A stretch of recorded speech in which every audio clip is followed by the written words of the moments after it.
Every team, every topic, everywhere. This is Believe.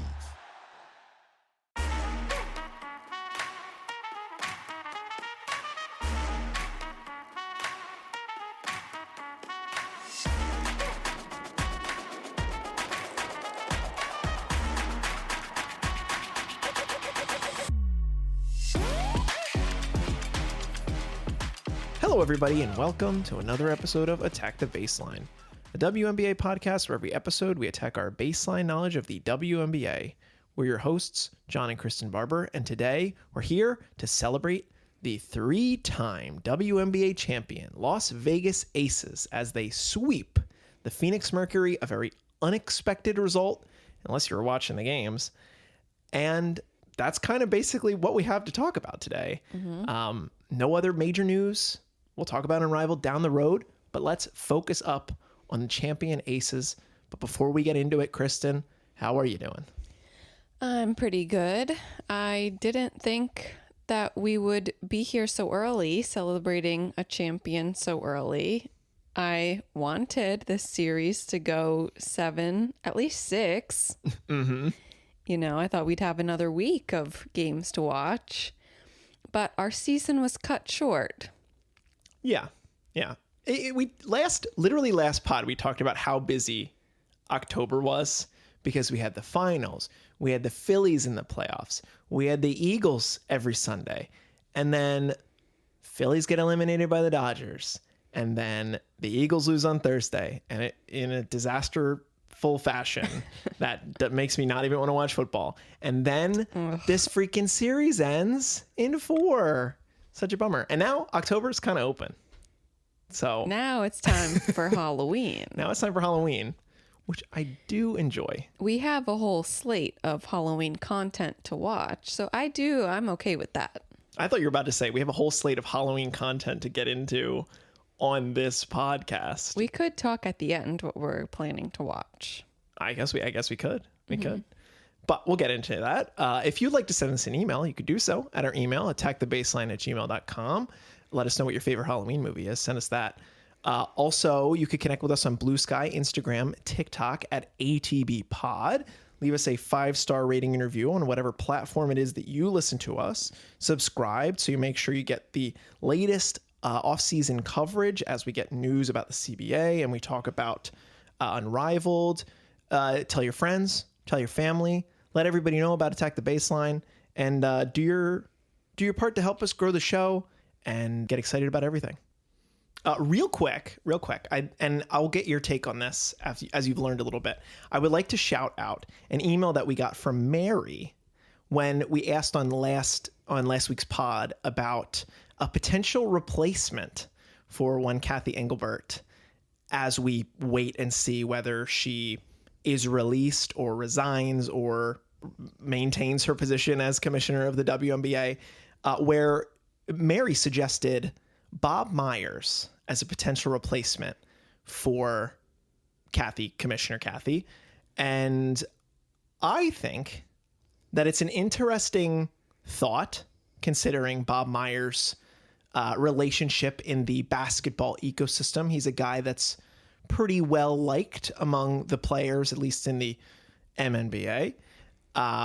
A former GM, head of basketball operations. There was a recent rumor that he would potentially replace Daryl Morey, who's the president of basketball operations for the Sixers. He was seen courtside with some Sixers guys. So it's kind of weird that he's connected to our city and that she's making the suggestion that he be a potential replacement for a commissioner of the W. But we talked about this a little bit. Any takes on Bob Myers? I know you don't know a lot about him, but what you've heard from me and from our friends. I mean, I know basically nothing about this man. Mm-hmm. You don't have to know much about him.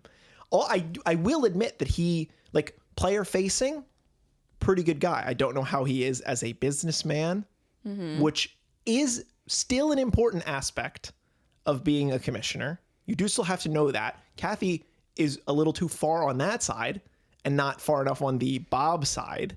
Sure. I think you could certainly do worse than Bob Myers as a potential replacement as a commissioner. However, still, we're still going to prefer a woman getting this position. If it even is an open position, because we still don't know. But the way we saw Kathy Engelbert get booed after that game 4 the other night, it's hard to imagine her retaining this position. It's just going to be impossible for her to go anywhere that has fans. Like, she's not going to be able to get anything done, anything said to the fans, because no one's going to ever listen to her. But I am somewhat surprised that we didn't get the headline that Kathy is fired yesterday. I know it's the weekend. Yeah. But I was thinking, the day after the finals is over, then she's going to be gone. So perhaps Monday this happens. Yeah. Sometime this week. I don't know. Yeah, but the players now are going to be more focused on getting this CBA passed, reaching a deal. And I think this is a major first step in that. Getting a commissioner that who they actually cares to get the job done. Yeah, it is going. I just think it's going to be a lot of news. I do think you're right about Monday. I think it made sense that, we watched the finals ended on Friday night, and you're not going to get news on Saturday, and you're not going to get news on Sunday. We're likely going to get something, because there's not going to be anything else to talk about. It's like you have, as we're recording this, 19 days to reach a deal, and you've got a party that is not budging on where they need to budge. So get ready to lock in, and we're going to hopefully find out who this potential new face could be for this position. But I just, again, want to thank you, Mary, for reaching out and letting us know your thoughts. Again, if you would like to reach out to us and send us any ideas you have while we wait and see here, again, email us at attackthebaseline@gmail.com, and we'll be happy to talk about it on the show. But let's get back to talking about the Aces, who closed things out. Why don't we talk about how they got there? Let's start with game 3, a 2-point loss by the Mercury, 90-88. It was down to the wire. We saw, an unfortunate injury for Satu Sabli that knocked her out in game 4. We saw basically a period of time where it looked like the Aces were taking over. And then, as we've seen earlier in the playoffs, Phoenix sort of storms back. And with under a minute to go, it was tied. There was an opportunity for Dewana Bonner to tie the game on a last second shot, literally half a second, 0.3 seconds. She had to turn around and make a shot. She almost did. But, what were your takeaways from that game? This game made me upset. It made you sick. I did not like this game. Going into it, we were thinking this is must win for Phoenix. They have to win this game. They're back home. They need to get some momentum back after their horrible loss in game 2. And it was just like the first quarter of this game felt like a whole game to me. It was like so much back and forth, a lot of scoring, a lot good in the first quarter. And it just like completely turned in the Aces' favor very quickly. Yep. Jewel had 4 threes in the first quarter. Jewel Lloyd, she was on one to start this game. Insane. At one point, she alone outscored the entire Mercury. She had 12 points. The Mercury had like 9, 10. It's crazy. So that was crazy. So then the Aces, I think you said 17-0 run. And you're like, oh, okay, this is already like kind of a disaster. But then the Mercury had a 13-0 run and came right back. So you're like, amazing. Game of runs. So the beginning of this game was just exhausting.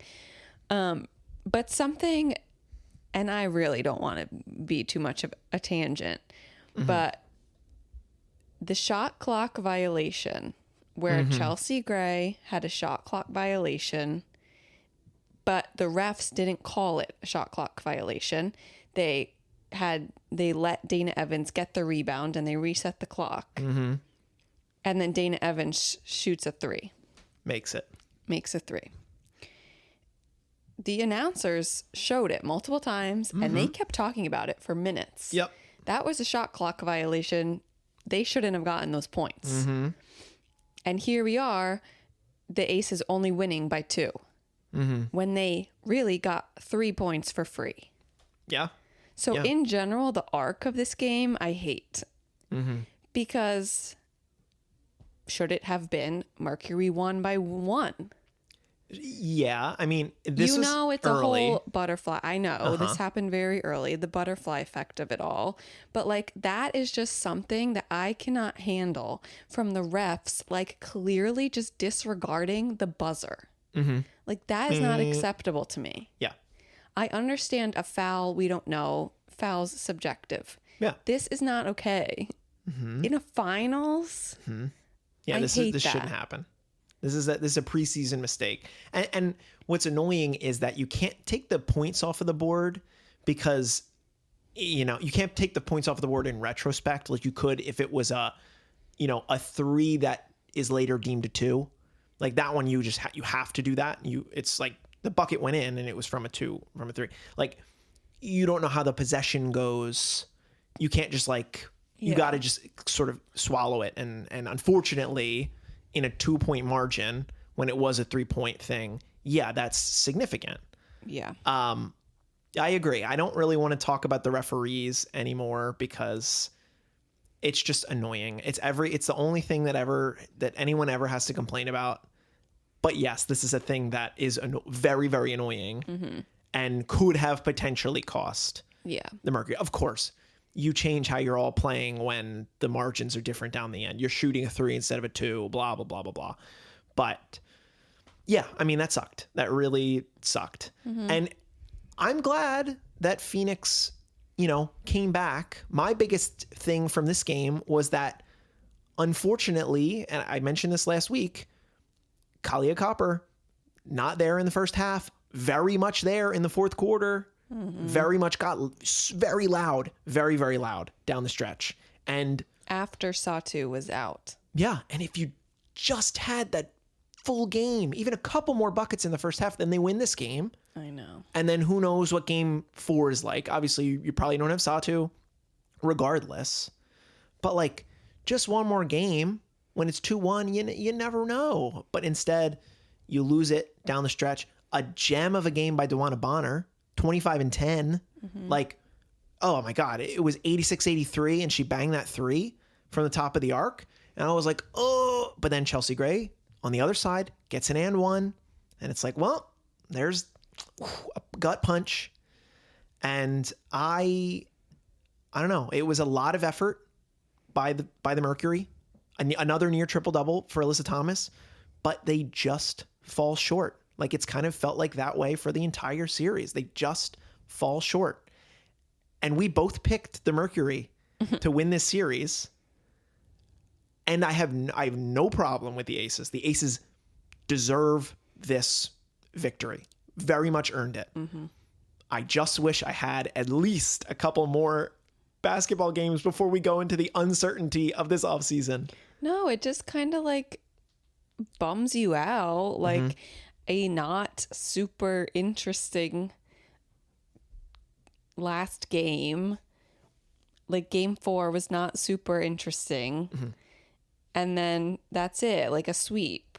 Nobody wants that. Nobody, other than the Aces, nobody wants Correct. a sweep. Correct. So that was just kind of a bummer. But I will say, I absolutely, huge congratulations to the Aces. They absolutely outplayed the Mercury in every single way in all of these games. They deserve to win for sure. And I will say, I think Becky did an amazing job coaching this team. Yeah, way outcoached Nate. Way outcoached outcoached Nate. Yeah.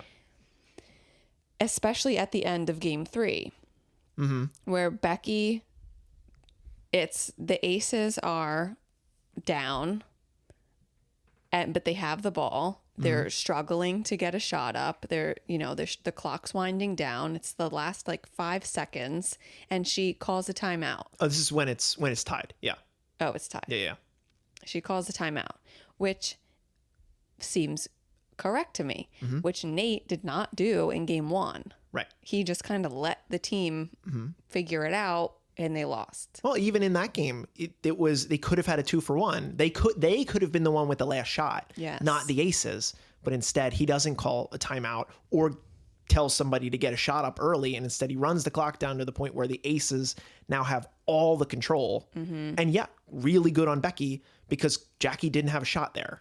Right. Call a timeout. So Becky calls a timeout.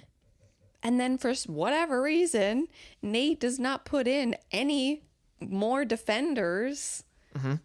Right. Rolls with Akoa Makani, rolls with Sammy Whitcomb. Like, at least put in Natasha Mack. Yeah. I understand if you don't want to put in Kalani Brown, but like, at least put in Natasha Mack, who's been a very good defender for you this whole year. And you have 5 seconds left on the clock. Right. You just need to block like one shot. I mean, where's the ball going? To the To 4-time Asia. MVP. Correct.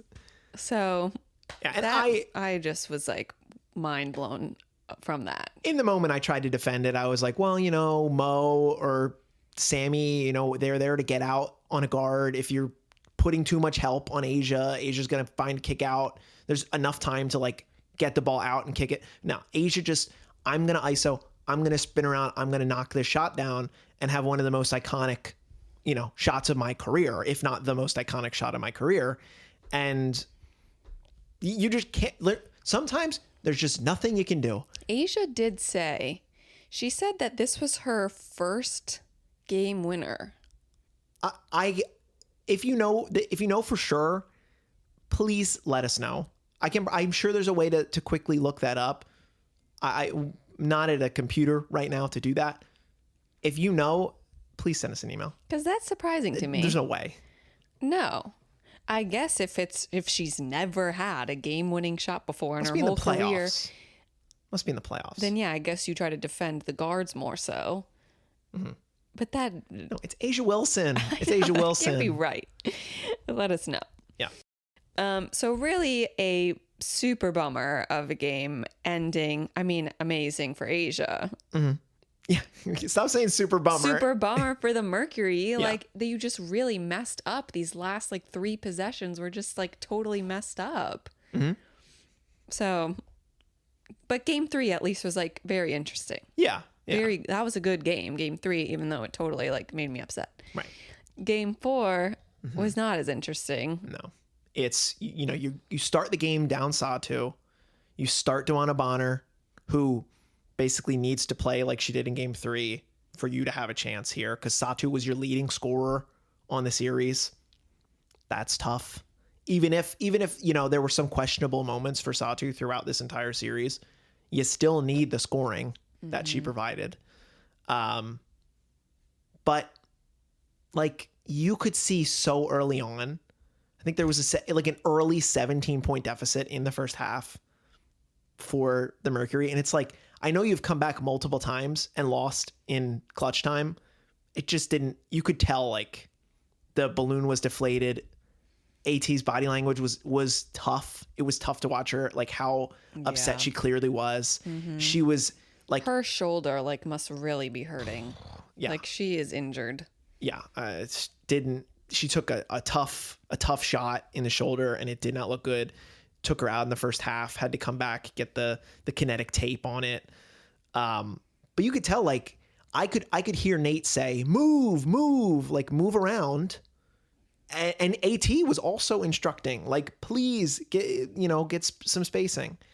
The bright side, I guess it's not even a bright side.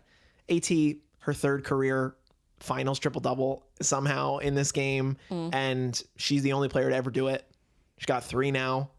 I guess that's something. But really not even much there in this game, because Asia went crazy again. just completely dominant stuff. I mean, Ka did have a great game. Ka had 30 points. Her career high in the finals. AT had 17. Dawana and Monica Komakani both had 10. But like, my real like issue with this game was, and of course a lot of this is because Satu is not there anymore. Yeah. like the whole game plan of this game was like totally different from every other game. Because now Kalani Brown is playing 18 minutes. She literally had played 4 minutes in the entire series, and it was garbage time. And now she's playing important first half minutes. Right. And like, yes, I agree. She should have been doing that, but like much earlier. So she has experience. Like, you can't expect this player to just be like the most clutch player for your team and lead your team to a win when they've literally never played in this whole series before. So that's just hard because everything, your whole game plan has changed now. So it just like throws off the rhythm a little bit. Yeah. Well, the craziest thing is like Kalani Brown immediately checks in. First play, offensive foul on Kalani Brown. And then next offensive possession and one. It's like, oh, what is happening? Like, this is crazy.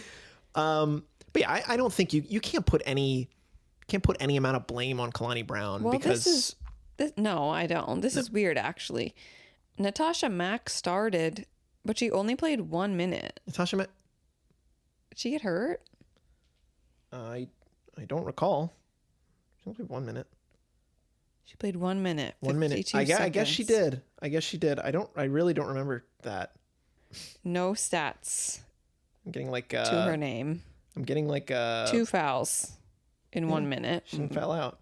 I do not recall them saying that Natasha Mack was hurt. I don't think she got hurt. I think I don't understand how they were using her. Well, they clearly weren't. Yeah, clearly not. Kat Westbeld played 16 minutes in this game. Lexi Held played 7 minutes in this game. When, correct me if I'm wrong, she hadn't played at all. Hadn't played the entire series. Yep. Which I just wish that they did. Lexi Held, Kit Laxa. I wish the two of them got some playing time.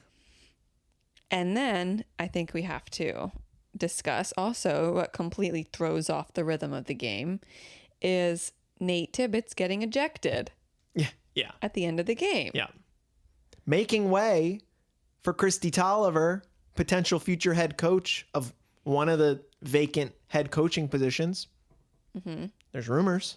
No, she has interviewed. I saw she's interviewed in New York and Toronto. Not in Seattle, huh? That was the original. The original was like, oh. I didn't read that. Yeah. But perhaps. Yeah, perhaps. Yeah, I mean, kind of a tough ask. He got a quick double technical and you're out of there. Crazy. Yep. I mean, he was way too close to the referee. Yeah, I know. But something Ryan Rucco said, which I really appreciated, was like, especially in these finals, but just in general, like the players, the coaches, they get heated on the court. You can't toss him in a game 4. The refs are supposed to say, cool. And that was not what happened. Yep. Like they were saying, if there's no physical contact, there is no reason that he should have been ejected. Right. In the last minutes of your last game, are you serious? And he was like, and he said in the post game that like, I'm embarrassed. He said it's embarrassing. I think he means that it's embarrassing that I got ejected and not that they ejected me. I don't know. I hope he means that I shouldn't have done that. Sure. But maybe I misinterpreted it. But yeah, just kind of crazy stuff. Just like a complete, like not a no-show, but mostly a no-show. Yeah. Like not a series that you want to end like this. I mean, I guess I'm glad because like if it were to end in game 5 and it was like a Sunday afternoon, like, yeah, it would have been one more game, but like, I still think it's weird that a series could have ended at like 2 p.m. in Vegas, or it just seems silly to me. But well, yeah. Yes. Well, that's what we got from Phoenix. To wrap up Phoenix's season, they had an incredible season. They did. They only had 2 players return from last year. Never been done like that. They had huge shoes to fill in Diana Taurasi and Brittany Griner both leaving. And they completely rose to the occasion, obviously making these finals. It was an incredible year. And I think some of them stay. I think so too. I kind of have a good feeling about them as far as these major, maybe not like I feel like a good amount of them run it back. A good amount of them. Obviously there's many unknowns, but I think it makes sense for AT and Duana to play at least one more season there. Yeah. I think they're going to keep Satu after they traded so much for her. And Ka feels like she's locked in there. I don't know about... You don't know the most about Ka. I don't know about Ka and Satu playing together at this point. But you still feel like a Alyssa Thomas-led Phoenix Mercury team feels likely. Yeah, for next year. I think so. I think that's fair. But like, again, going back to the Aces played incredibly in this game 4. They had it's weird because it's the record for the lowest number of turnovers in a finals game. They only had 7 turnovers in this game, where the Mercury had 18. That was the biggest part of the series to me.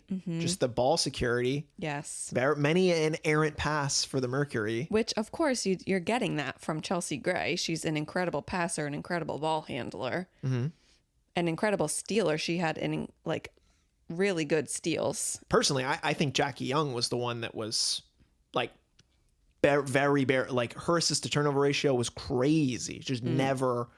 She had a very good series passing the ball, handling the ball. Obviously Chelsea is Chelsea, but like way impressed with what Jackie was doing. So of course, a fully healthy Jackie Young is like easily a top 10 player in this league. But the fact that she just was so careful with the ball, that lessens opportunities for the Mercury to get easy baskets and provides your team with good offense. Yeah, and in general, like a lot of their passing is passing in to Asia, and you can pass very high up. Yep. That's not going to get stolen. No. And she, dribble shoot. Asia doesn't have to handle the ball that much, although she very much can. Yep. Or Asia passing out.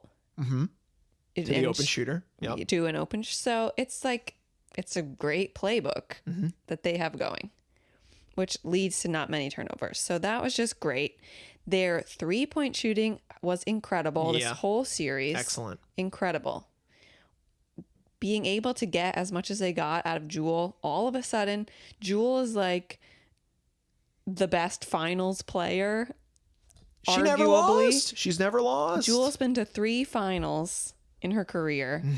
She's never lost a game in a finals. I wish we knew that before. I did not know that going into this finals. I would have picked the Aces to sweep. Just because of that. I would have. Okay. I would have said, I believe in you, Jewel Lloyd, after not believing in you very much for the entire year. But man, she's back. She's not gonna have so much of a fall off as I thought that she was. Like, she will, I think, likely stay an ace. But it's crazy to think that she's gonna stay an ace on a pricier contract, whatever that ends up being, and still probably come off the bench. Yeah, that will be interesting. Yeah, it will be. I imagine she'd want to try next year to start again. I think you could. And I highly doubt who knows? Who knows? But I doubt she would say, oh yeah, I'm willing to take less. Yeah, no. We won't know what the right amount is. No, we have no idea what the amounts are.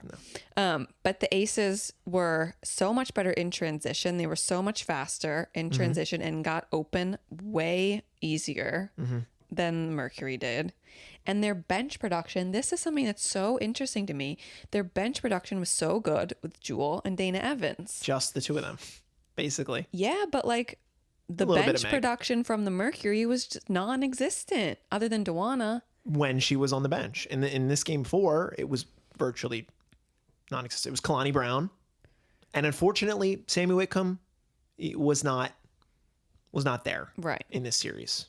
Right. You needed an extra body to go to that you could trust. Where the Mercury had the highest bench production in the regular season.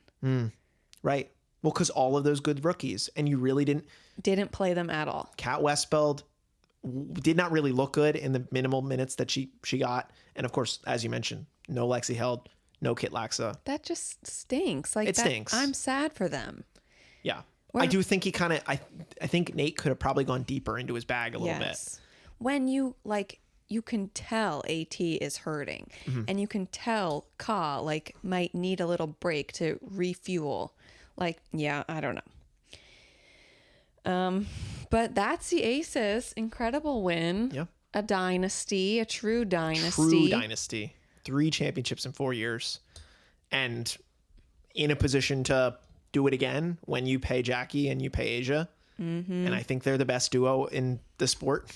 Incredible. The best combo in the sport. When they're fully healthy, I think they are the best duo. With Chelsea too. Just the 3 of them. Yeah. Incredible. And they celebrated as they should have. They clowned themselves. They said, we were 500 at All-Star. We lost by 53 points. And we'll here never we hear are the now. end of that. We're never going to hear the end of that. We're gonna hear the end of Nope. I bet if you try to go to Amazon to order a pink tambourine, impossible. They're probably all sold out. I'm sure everyone had to go get their pink tambourine after Asia was going crazy with it in the exit press. I love that Chelsea Gray reiterated, you got to pay our great players. Our league has great players. You got to pay the players. And Asia shaking to let us know, yeah, you got to do it. I mean, Asia obviously got another dog. Asia got another dog. Trey. I love this bit. Yeah. Ace, Deuce, Trey, 3 dogs. I even yesterday we were saying if they win 4, who's the 4th? What's the 4th dog's name? I think Q. Actually, I was saying Quad. I was like Quad. That's kind of meh. Just Q. Could just be Q. Would be good. That would be Q. That's good. Can't do 4. Could be Quattro. 4. Just Quattro. Yeah, I mean, that's pretty sick by Asia. First player also in the history of the league to be regular season MVP, finals MVP, and DPOY. In the same year. In the same year. She's just doing unprecedented stuff. She's doing GOAT stuff. Yeah. Whether you want to believe that another player is the GOAT, it is definitively Asia Wilson, especially after this playoff run. Now, it doesn't mean that somebody could supplant her in the future, but right now she is GOATed, and she is still young, and we expect her to still win several more championships in her career because she's just in her prime. Well, all these other teams better be doing as much as they can to break this team up. Yeah, who's going to give a bag to X, Y, or Z? But the problem is, there's going to be a max, and the Aces are going to give You got to give the max Asia to Jackie and you gotta, Jackie right. and Chelsea. I don't think they would super max all 3 of them. Do you think another team gives Chelsea a max then? Probably. Probably.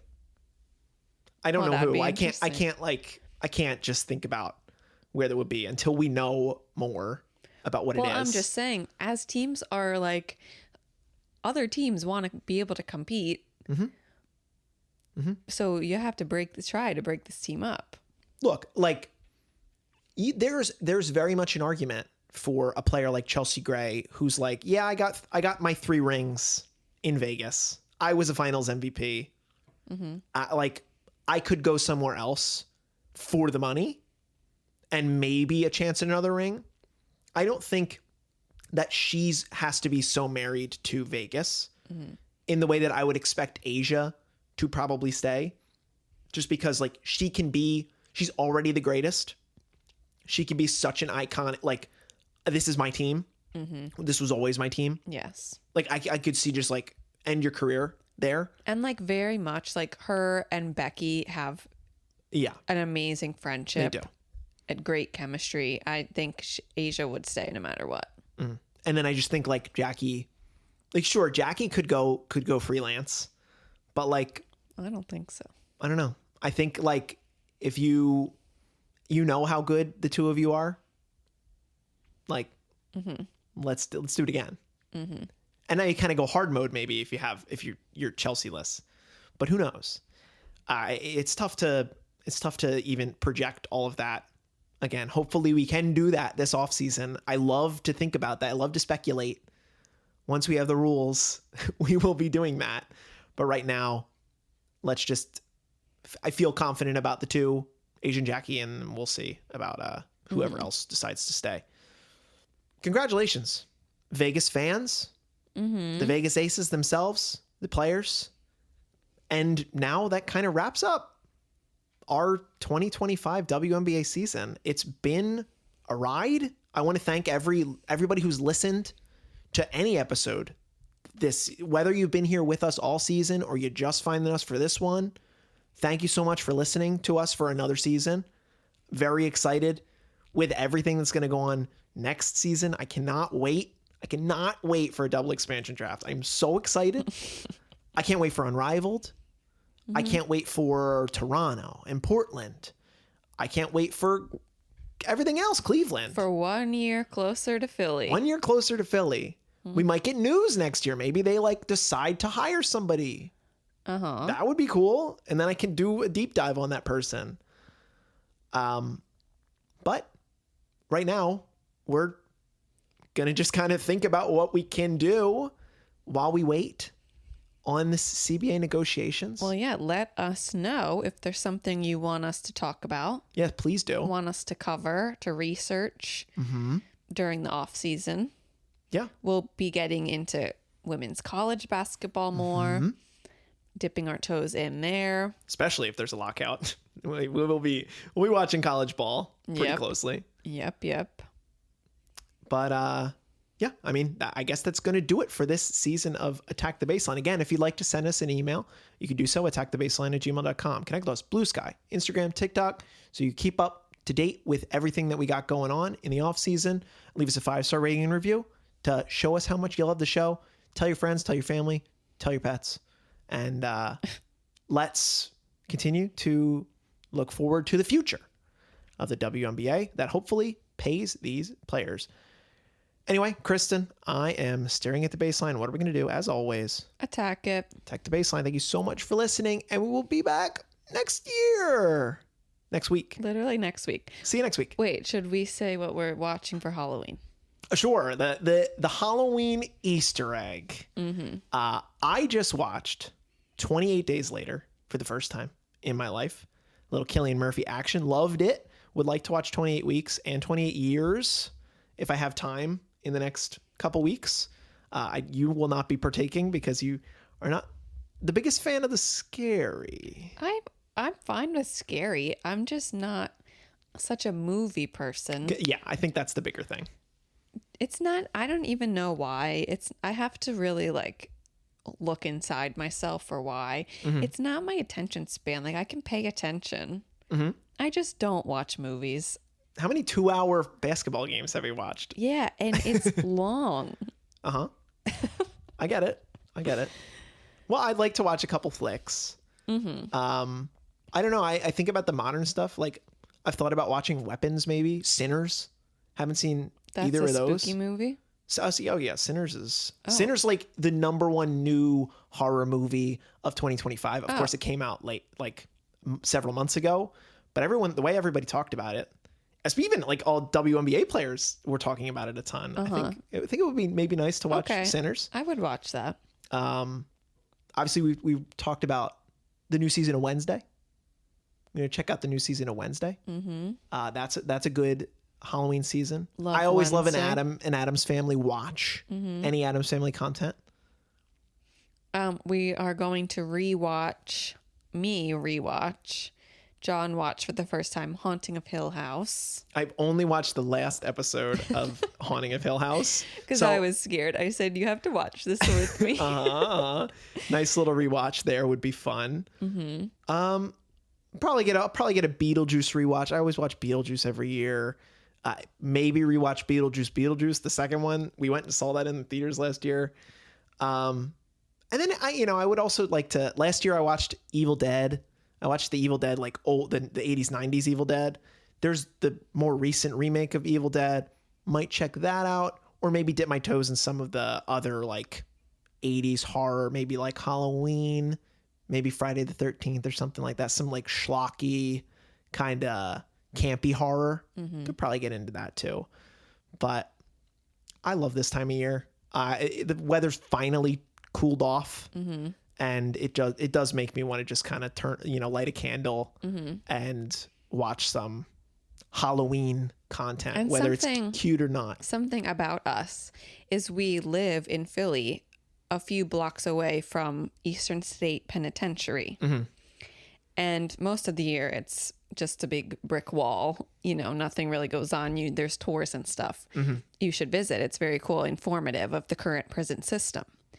But for Halloween, they do big haunted houses, and they have like spooky guys on the sidewalk, like walking around outside in our neighborhood. So that gets us in the spirit.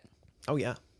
We got a Halloween party this year. Got to figure out what we're going to be for Halloween. It's been a minute since we've had a couple's costume to be creative about. So let's get into that. But yes, I'm happy that now I can shift my gears to the end of this month being about Halloween, and I guess less about all the failed Philadelphia sports teams. Yeah, we don't have to talk about that. No, we do not. Anyway, that'll do it for this episode of Attack the Baseline. Again, thank you so much for listening. We'll be back next week to talk about whatever else we got to get.